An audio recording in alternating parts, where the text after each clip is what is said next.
갑자기 내게 나타나준 너, 난 아무 말도 할 수가. Fala turma, bom dia, tudo bem? Então, no capítulo 4 e no 5, eles falam sobre as funções da linguagem. O que quer dizer essa questão das funções da linguagem? Esse assunto ele cai bastante no Enem, né, para que vocês identifiquem que função aquele texto tem em relação ao receptor. E aí, para que você compreenda, né, para que você consiga identificar que função aquele texto tem, você precisa saber que há elementos da comunicação que estão presentes quando nós nos comunicamos. Então, eu tenho o emissor, o receptor, o referente, a mensagem propriamente dita, o código e o canal. O emissor é aquele que emite a mensagem. O receptor é aquele que recebe a mensagem. O referente é o assunto da mensagem que está sendo transmitida. O código é em que língua aquele assunto, aquela mensagem foi transmitida. Se em língua portuguesa, em língua inglesa. Já o canal é o veículo pelo qual a mensagem chega ao receptor. Com base nisso, quando eu foco em um dos elementos da comunicação, se eu foco no emissor, se eu foco no receptor, no referente, eu tenho uma função da linguagem diferente. Então, observem que nesse mapa que eu tenho aqui, quando eu tenho um foco no emissor, a função da linguagem é emotiva. Se o foco for no assunto, o mais interessante é identificar o assunto, eu tenho uma função referencial. Agora, já se o foco for a mensagem, eu tenho a função poética. Se for o código, a metalinguística. Se for o canal, função fática. E se for o receptor, função apelativa. Então, vamos ver mais detalhadamente essas 6 funções da linguagem. Então, quando eu digo que se o foco for no emissor, eu tenho a função emotiva, que alguns livros chamam também de expressiva, é porque esse texto ele vai estar em primeira pessoa, porque o foco, o objetivo de quem está escrevendo o texto é se mostrar ao receptor. Então, quando eu tenho um texto em primeira pessoa, seja a primeira pessoa do plural ou do singular, eu tenho uma função emotiva. Então, observem que nesse poema que está aqui, se, eu vou ler a primeira estrofe, o foco maior é fazer com que o receptor conheça o emissor.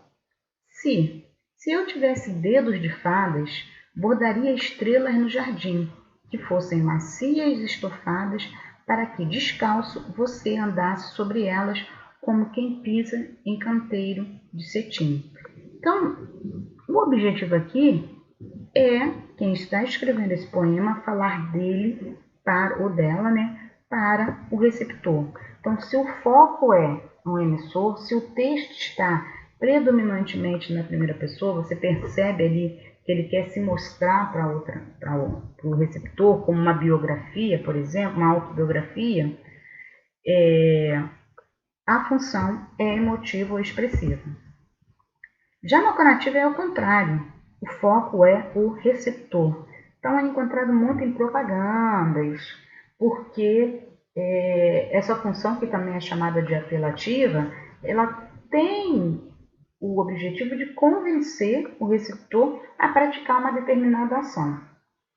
Então, quando eu tenho aqui, compre aqui e concorra a este lindo carro, eu tenho um verbo que está no imperativo, tentando convencer o receptor a fazer alguma coisa. Então, na função conativa, o foco é o receptor e eu tento convencê-lo a fazer algo. Como? Usando o verbo no imperativo. Já a função poética, eu tenho um foco maior na mensagem. Então, quando a gente fala foco na mensagem, é no que diz respeito à estrutura. Observem que aqui também é basicamente uma propaganda, mas tem uma estética diferente. Por esse motivo, é uma função poética. Aqui tem, na tarde fria de julho, voa cheiro o barulho do café descendo quente pelo bule reluzente. Então você vê que tem o formato de uma xícara e eu me pergunto, já em prosa, existe coisa mais gostosa? Eu tenho o formato de uma xícara, então o foco maior é a mensagem, é o formato da mensagem, a estética da mensagem. Então, quando eu tenho uma poesia, ou até mesmo uma propaganda, dependendo, em que o foco maior é chamar a atenção para a mensagem, eu tenho a função poética. Já na metalinguística, o centro é o código. Então, a metalinguística é aquele texto em que emprega uma linguagem para explicar alguma coisa. O dicionário, por exemplo, é formado pela função metalinguística. Eu tenho lá palavras explicando outras palavras. Então, quando eu tenho um texto ou um gênero textual em que o objetivo é dar explicação sobre algo, eu tenho a função metalinguística. Na função fática, o foco é o canal.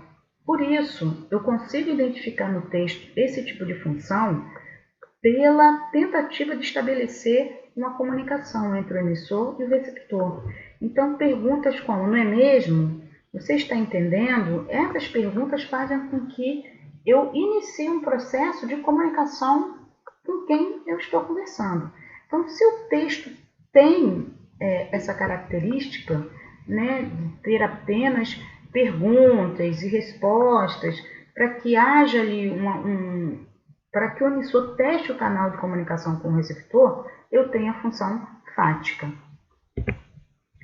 E por fim, porém não menos importante, nós temos a função referencial, em que o principal é focar no assunto.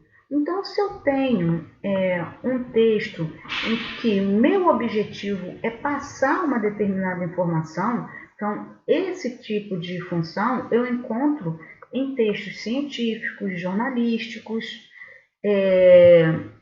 Se o foco é o assunto, eu tenho uma função referencial.